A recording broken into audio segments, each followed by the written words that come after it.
The problem in America is not primarily a failure to balance particular and universal loves. The problem in America is a wildly careening universal love that is so disconnected to particular loves that it is nearly meaningless in every way.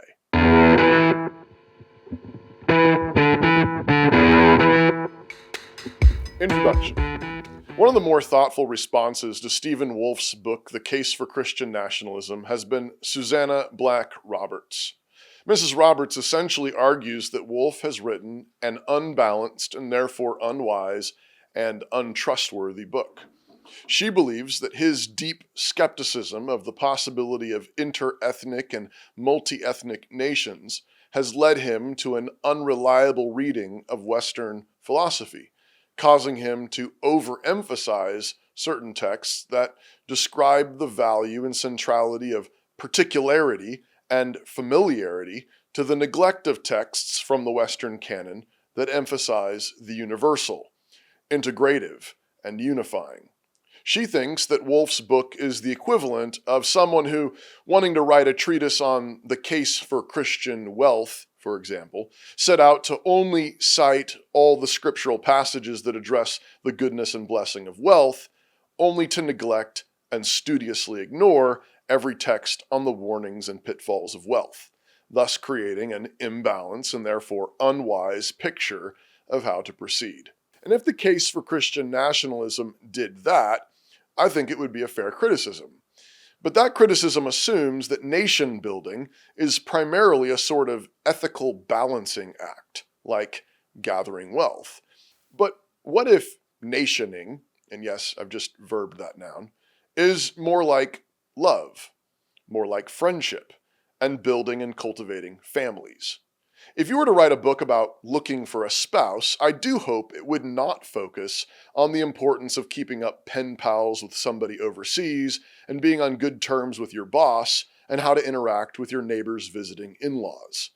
On the whole, while those sorts of Dear Abby concerns have their place, they are not front and center to the matter at hand. The focus on finding a spouse, cultivating friendship, and building a family by nature require focus on particulars. A man who cannot decide between asking woman A or woman B out on a date should not be encouraged to keep in mind balancing his love for all women with the love of one particular one. That will only prolong his indecision and bachelorhood. Or, for a man who sees weakness and fracture in his family, while there are universal principles to remember and consider, which Wolfe incidentally affirms, the primary problem is not likely to be failure to love the mailman, the neighbor, or various online acquaintances. The problem is almost certainly a failure to love the particular members of his own family well. And as C.S. Lewis and others have pointed out, it is actually these particular loves that prepare us and teach us how to rightly love in broader, more universal ways. How's that multiculturalism working out? Mrs. Roberts was kind enough to reply to my last essay on some of these related topics, and she thought that my description of the friendship between Legolas and Gimli was actually damning to Wolfe's case, and revealed the, quote, ugliness of Wolfe's vision.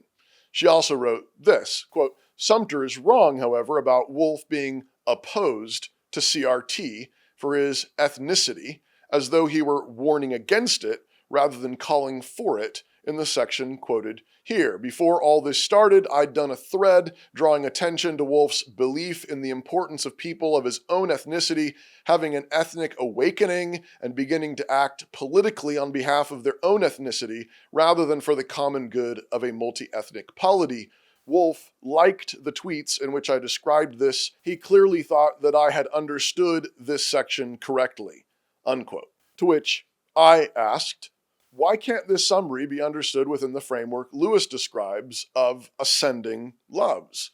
When Doug Wilson interviewed him on the book, he said he was fine with recognizing the strong cross-cultural friendships that emerge from fighting in wars together, etc.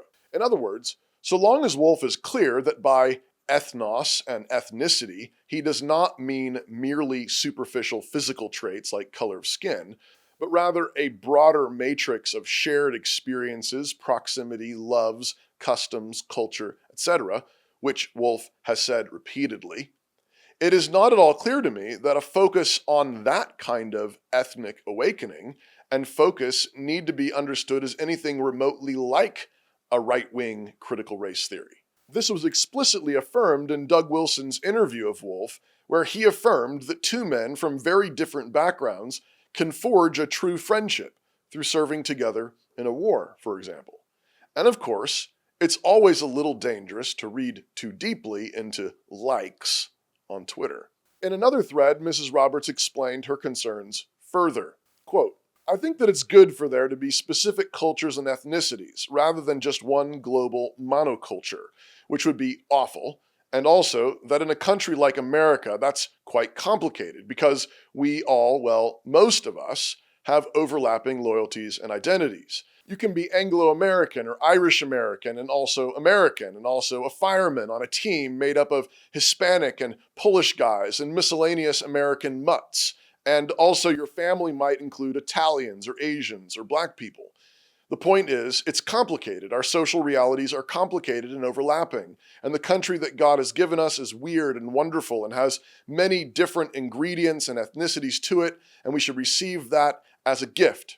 It's not as straightforward as, say, belonging to a monoethnic Swiss canton, but it's what we've been given, and it's one good way to be. Not the only good way. Not everywhere has to be America, but given this America that we've been given, I think leaning into the idea that ethnic difference is politically or socially insurmountable is a bad idea. It might be in some ways more challenging, but it's what we have been given. It's our place and time. Personally, I love it. It's certainly nothing like anywhere else. I don't generally find it hard to become friends with or to be in a city with people who are quite different culturally or ethnically from me. I'm a fourth-generation New Yorker. I love my city, and it wouldn't be itself if it weren't full of all kinds of people." Unquote. To which I replied, "Thanks, Susanna. Short answer, I agree that it's wonderfully complicated in America and that love is central. But I'm fairly sure you misunderstand what Wolfe is up to. For example, Wolfe might ask, despite getting along with New York Cityers, how's that working out for New York City, the USA? More later." In other words, if I can borrow some of Susanna's own language, this description of American life in New York City in particular is rather damning to her own critique. Of course, America is a very unique nation in its ethnic diversity. But is it not worth asking whether that diversity has always been viewed in the same ways?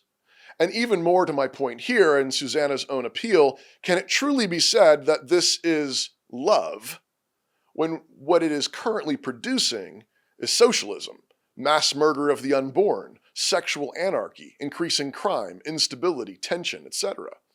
In other words, how's that multiculturalism working out for you? The problem in America is not primarily a failure to balance particular and universal loves.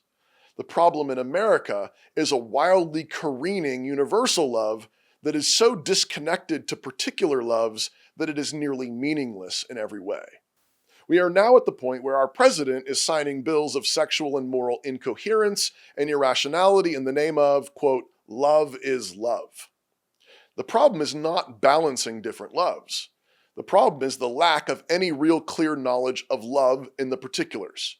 It's sort of like telling an illiterate, uneducated person that what they need is to balance the rules of physics and arithmetic. They'd be forgiven for looking at you cross-eyed. The need of the hour is not the universal physics. The need of the hour is basic arithmetic in particular. We need to get back to the basics if we are ever to progress to the complicated and universal. And this is not to say that the universal principles do not continuously exist. They do, but they must be applied in particular situations. And while Mrs. Roberts is concerned that Wolfe seems to have denied the existence or healthy possibility of the physics, multi-ethnic nations or common life, there is no chance of physics without arithmetic. There's no chance of multi-ethnic nations or common life without thriving families and communities of relative similarity. And this is why I think it is reasonable for Wolfe to have written a book focusing on the priority of particular and familiar loves, without denying the universals, even if he is more skeptical of what the long-term possibilities are than some. It is not an imbalanced, unwise, or injudicious work to call people back to the only natural ground of any sort of common life or nationhood. Sentimental friends. It seems to me that one of the problems, there are of course many, with modern multiculturalism is a fairly sentimental and romantic notion of the very concept of friendship, community, and common life. We think because we had a lab partner in college from India, and we occasionally ate lunch together, and maybe even still exchange Christmas cards, we are friends. Because we get along fine with many different people from different backgrounds. We are experiencing a multi-ethnic community. But this is likely wrong from at least two angles. The first is simply examining the nature of the friendship or community. How deep is it really? Is it really that higher love among the loves classically understood as friendship, the sort that Jesus said would lay his life down for his friend? Or is it a pleasant acquaintance or affection? And this leads to the second question already raised previously. How's that really working out? Is that friendship, that community, really a fellowship of Christian love aimed at earthly and heavenly goods? Is it progressing in holiness and purity? Or is it trundling along into a hellish animosity and oblivion? Despite pockets of fierce resistance, do we really want to take the top 10 populous cities in America and say they are shining cities on a hill? Is the city of brotherly love really that?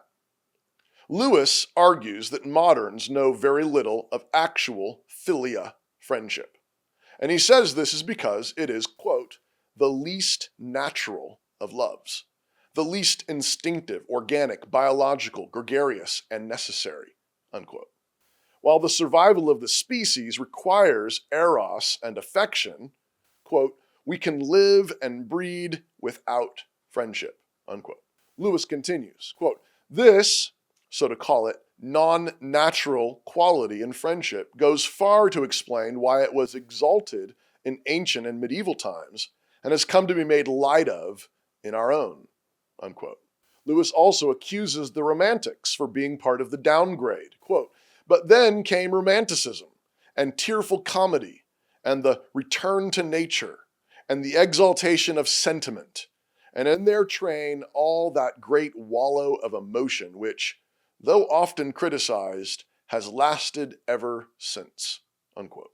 This is what I believe Wolfe is getting at in some ways. He is looking at the natural instincts of humans and asking what their highest and most likely ends are. If deep friendship is actually one of the least natural loves, then it isn't a love that we ought to romantically or sentimentally count on or simplistically assume will automatically transpire. But this all connects to our discussion at hand. Lewis says, quote, that outlook which values the collective above the individual necessarily disparages friendship. It is a relationship between men at their highest level of individuality. It withdraws men from collective togetherness, as surely as solitude itself could do, and more dangerously, for it withdraws them by twos and threes. Some forms of democratic sentiment are naturally hostile to it, because it is selective and an affair of the few. To say, these are my friends, implies those are not, unquote. It seems to me that Wolfe is saying nothing other than this. We cannot be true friends with everyone. This requires some measure of exclusivity, and that natural instinct of men to congregate around shared experience, hometowns, history, and loves is the place to start. And it flies in the face of certain democratic sentiments and the sentimentalism that wants everyone included, or at least afforded the opportunity. As Lewis said about heaven and earth, if you aim at the particular, you will put yourself in the best possible position to gain the universal. But if you merely aim at the universal, you disparage the particular, and you end up with a demonic and vacuous universal. Conclusion. Friendship, Lewis argues, is, quote, absorbed in some common interest, unquote. And while not the exact same as friendship, the matrix of friendship is that cooperation, particularly among males, in a shared project, mission, or struggle, companionship. Quote, friendship arises out of mere companionship when two or more of the companions discover that they have in common some insight or interest or even taste which the others do not share and which, till that moment, each believed to be his own unique treasure or burden, unquote. But Lewis emphasizes the relative rarity of such a thing. Quote, we can imagine that among those early hunters and warriors, single individuals, one in a century, one in 1,000 years, saw what others did not, unquote. This is why I believe the friendship of Legolas and Gimli is so striking, in part because it really is so rare. It need not be anything remotely close to CRT to say that our multicultural, rotting Western civilization really must return to the love of our particular hometowns, lands, families, experiences, and neighbors. Nor is it CRT to think that close friendships are relatively rare and perhaps cross-culturally ordinarily impossible, apart from extraordinary movements, exiles, wars, or other surprising works of the Spirit and Providence. It is not CRT to admit reality, nor is the call to embrace the familiar and particular the sort of thing that will result for many Americans in a pasty monochrome ethnicity. Most of us in America truly are wonderfully woven together with folks from many different backgrounds. Beginning to relearn love here and now begins where we are, here and now. And in Christ, natural loves grow, multiply, and blossom into truly supernatural loves. Evangelical elites and the progressive media complex want you to think that Christian nationalism is hopelessly racist, bigoted, and an idol for right-wing Christians. Is Christian nationalism the golden calf of the religious right? Or is it the way forward? Stephen Wolfe provides an answer in the new book, The Case for Christian Nationalism, which I'm looking forward to reading. Click the link below to order today.